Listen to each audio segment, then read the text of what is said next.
MS Now's Ken Dilanian is behind some of that reporting. He joins me now.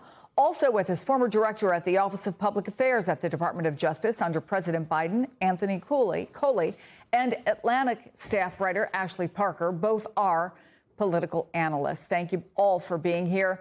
Given your extensive reporting, Ken, what are you expecting today as key questions for the FBI director? Well, Chris, I think the questions, particularly from Democrats aimed at Kash Patel, will fall into sort of two buckets. One, the questions about his personal conduct. Democrats will want to get him under oath, for example, about the allegation in the Atlantic magazine that he drank so heavily at times that his security detail had trouble waking him up in the morning. They want to get him under oath denying that because if they take power and regain control of the Congress, they can demand the testimony under oath of some of those agents on the detail and try to get to the ground truth of that allegation. For example, no doubt they'll want to question him about his use of taxpayer resources, about, as you mentioned, these leak investigations where he's ordering polygraphs of members of those security details and other officials who he suspects of leaking unflattering information. But then they also will want to focus on the massive changes that Kash Patel has made to the FBI, whether it's a change of mission requiring FBI agents to conduct immigration raids and walk street patrols, or whether it's what Democrats perceive as the weaponization, the conducting of very thin and specious investigations that are designed to please Donald Trump, whether it's going to raid Fulton County and seize ballots or those particular individual investigations of former CIA Director John Brennan or former FBI Director James Comey, and also of his campaign to fire any agent, for example, that worked on investigations of Donald Trump in what the FBI Agents Association believe are patently illegal firings. So all of those things, no doubt he's going to be questioned about under oath by Democrats, and Republicans will probably tease out of him what they feel are the good things he's done to change the priorities in the FBI in the direction that they appreciate. Yeah, and leading up to this, for sure, Democratic members, Anthony, have not been quiet about their frustrations. Here's a sampling. Current and former FBI officials are worried that Director Patel has become a national security risk due to his chronic absenteeism and personal lifestyle. Those at FBI headquarters and field offices often find the director absent at critical moments, delaying time-sensitive decisions in important investigations that require his approval. These accusations would be concerning for any government official, but for one of the people principally responsible for keeping America safe, they are downright disqualifying. The problem is you can't take a day off, an hour off as the director of the FBI, and especially in the middle of a war, right? This guy has fired everybody that's competent in counterterrorism. There's no doubt that we have more threats to the country than ever before, and part of what's going on in the Middle East. And so, yeah, I don't think you can actually assume that there are a whole bunch of other competent people that are running counterterrorism when Kash Patel is off at the poodle room. We should say that Democrats, Anthony, have often failed to get a direct response from administration officials at these hearings. Some have basically used their time to make a statement, actually thinking that's more effective than, asking questions for which they're not going to get real answers. What are you watching for today? Well, a couple things. I actually think Patel is on a singular mission, and that is to save his job and to keep his job a little while longer, right? So I think we'll see the bluster and the bravado that he expects Donald Trump will appreciate. But I actually do take Ken Dilanian's point here. There are a number of actions that Kash Patel has taken that has made our country less safe. And Ken mentioned the firing of all of these dozens and dozens of senior FBI officials with experience in counterterrorism and counterintelligence.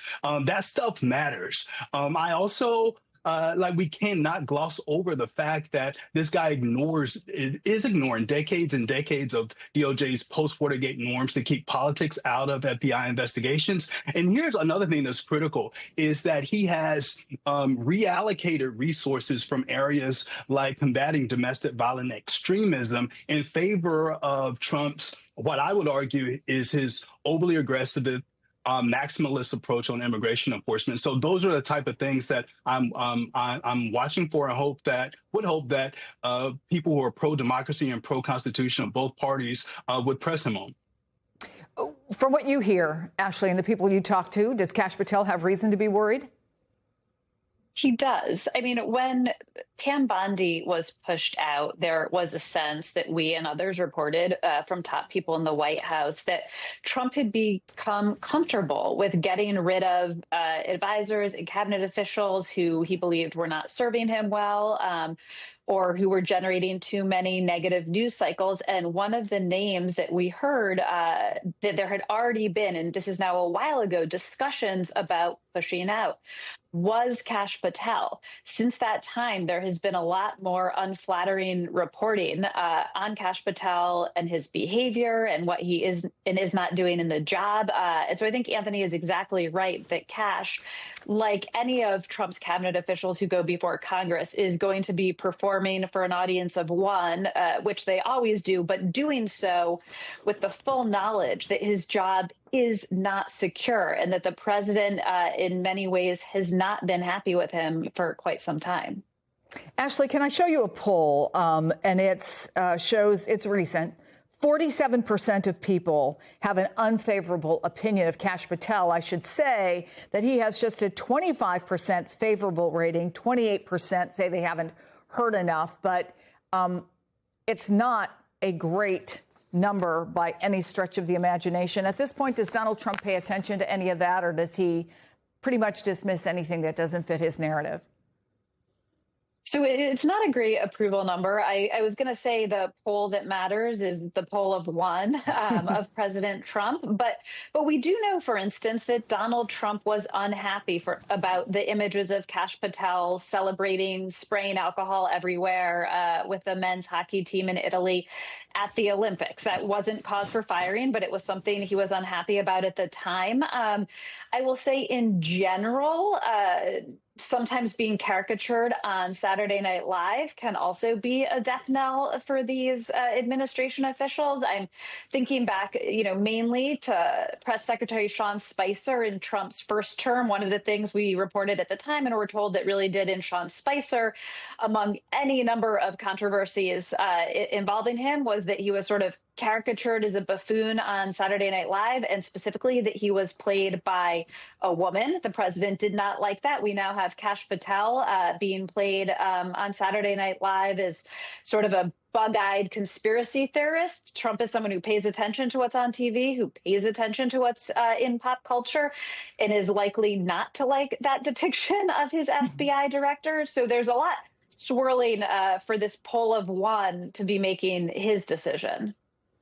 And it's interesting to me, Anthony, in a new interview, the fired former acting FBI chief Brian Driscoll said that Patel tied his job security to purging agents linked to Trump-related investigations. He said Patel told him that vetting wouldn't be an issue, quote, so long as he wasn't active on social media, didn't donate to the Democratic Party, and didn't vote for Vice President Kamala Harris in the 2024 election. So when Patel confirmed, he told Driscoll point blank, quote, the FBI tried to put the president in jail and he hasn't forgotten it. So what does that tell you about who might still be left at the FBI?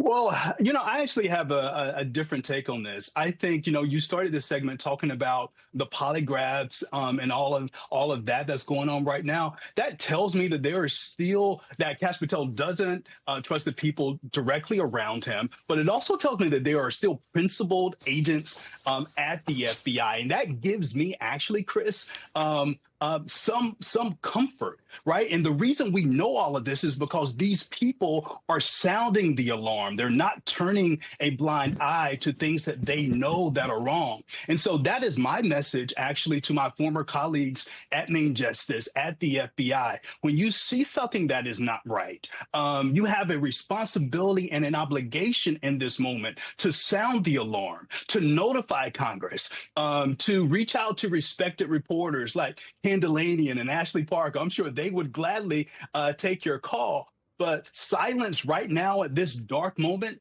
in American history is not an option.